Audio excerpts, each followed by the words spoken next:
Hey everyone, I am Peter from Top Think, and today we're going to learn about the secret to building self-discipline. Now, let's begin. When you think about people with exceptional self-discipline, you probably picture martial artists and professional athletes, people who have practiced the same thing for years until they've completely mastered it. But self-discipline is about more than just training and competition. In fact, many of the most disciplined individuals are just regular people who have gradually developed enough self-control to accomplish their goals. Whether you want to start your own company, lose weight, or just stop watching so much TV, self-discipline is an incredibly useful skill that keeps you motivated, clear-headed, and focused on your objective. But what exactly is the secret to building self-discipline? Despite what you might have seen in movies, you don't have to meditate on a mountaintop or wax an old man's car a dozen times.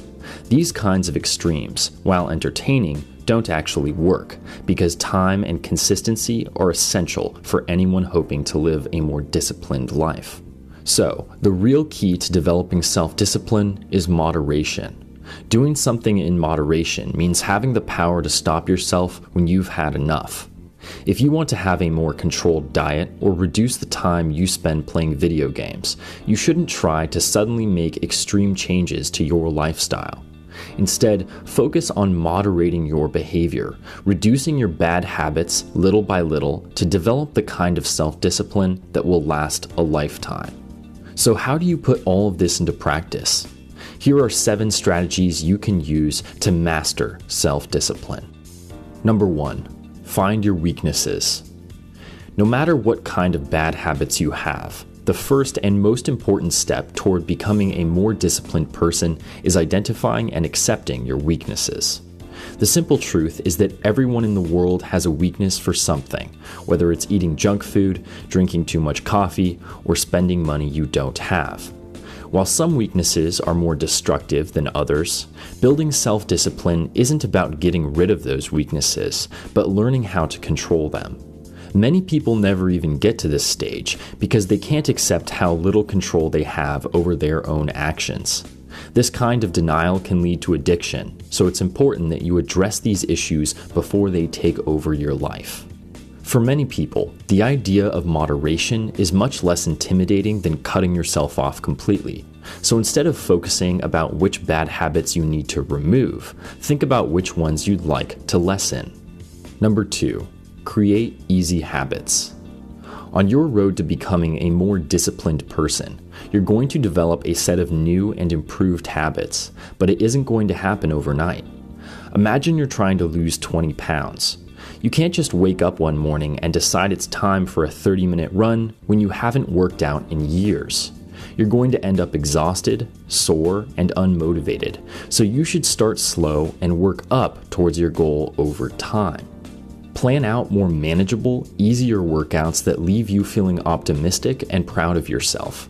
Remember that the goal isn't to lose all the weight in one day, but to create healthier habits that you genuinely enjoy doing, even after you've reached your ultimate goal. Number 3, use rewards. Positive reinforcement is a great way to make sure that your new habits stick around, so don't be afraid to reward yourself for improving. In the same way that you give a dog a treat when they sit, people are more likely to behave a certain way when they know there's a reward on the line. Rewards will also motivate them to work harder by giving them something positive to look forward to. This is especially useful for people who are having a hard time getting their new habits started because they haven't developed enough self-discipline to push through the beginning stages. Say you want to cut out sugary foods from your diet, but are struggling to keep it up. By using a reward system, you can focus all of your attention on the cookie or brownie that's waiting for you at the end of the day, making it easier to avoid breaking your diet otherwise. This way, you are always in control of your habits and impulses instead of letting them control you. Number 4, personal standards. Disciplined people often motivate themselves to keep pushing by strictly adhering to a set of standards for their own life. Standards are basically personal limits, which lay out the absolute minimum that you're willing to accept for yourself. But these kinds of boundaries only work if you are willing to hold yourself accountable when you break them. This is where most people struggle, because they end up setting really high standards that are impossible to meet consistently. It's important to remember that standards and goals are not the same thing. While goals are things you work and reach for over time, you should realistically be able to meet your standards every single day.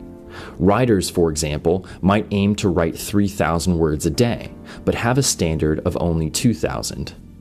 Why are personal standards so useful? Most people tend to have an all-or-nothing approach to their goals. Either they can get it done immediately or just give up. So, by setting standards, you give yourself a reason to keep working even when you aren't actually able to achieve your goal. Number 5. Look ahead. After you've identified what your weaknesses are, it's important that you realize when you're putting yourself in dangerous situations. Imagine you're trying to limit how much fast food you eat. You used to eat a burger and fries for lunch every day, but have decided to switch over to salads. So would it be a good idea to eat your salad inside a McDonald's? My point is that you should recognize situations where your weaknesses might get the best of you and avoid them. If you want to stop getting distracted by your phone at work, for example, turn it onto airplane mode at the beginning of the day, or leave your phone in your bag to make sure you couldn't get distracted even if you wanted to. Of course, there are certain times when it's impossible to avoid your weaknesses, so make it easier on yourself by planning ahead. Figure out what you're going to do to avoid falling back into old habits and find a way to reward yourself for resisting the temptation. This kind of planning not only helps you stay on track, but also gives you a sense of control over your life. Number 6. Set alarms. Time is a slippery slope when it comes to bad habits. If you tend to watch too much TV, play too many video games, or waste hours on social media, you know how easy it is to justify spending a few more minutes to complete a mission or watch the rest of an episode. But a few minutes can easily turn into a few hours, and before you know it, you've used up the whole night. So how can you use moderation to make sure this doesn't keep happening?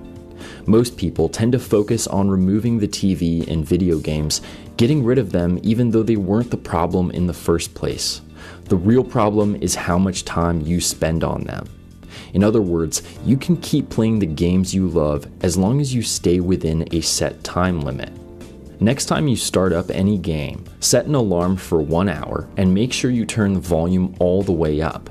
The goal here is to force yourself to physically acknowledge when you've hit your limit and stop there.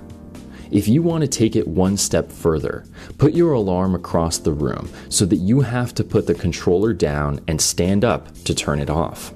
That short walk across the room gives you the chance to reset and consider your priorities instead of mindlessly playing for another hour. Number 7. Make adjustments. Every person's path towards developing self-discipline is unique. Sure, there are a lot of very specific plans out there which have worked wonders for other people, but that doesn't necessarily mean they'll do the same things for you. Elon Musk might have developed self-discipline and boosted his productivity by planning every moment of every day, but other just as successful people might find this approach suffocating and unproductive. So instead of just copying what your favorite celebrity is doing, you should build a routine that is designed for your individual goals, strengths, and weaknesses. If you know you're significantly more energetic at night, don't force yourself to work out first thing in the morning just because other disciplined people prefer it that way. As long as you are consistently setting and achieving goals, you'll develop the kind of unbreakable self-discipline that you're looking for. Thank you for watching Top Think, and be sure to subscribe because more incredible content is on the way.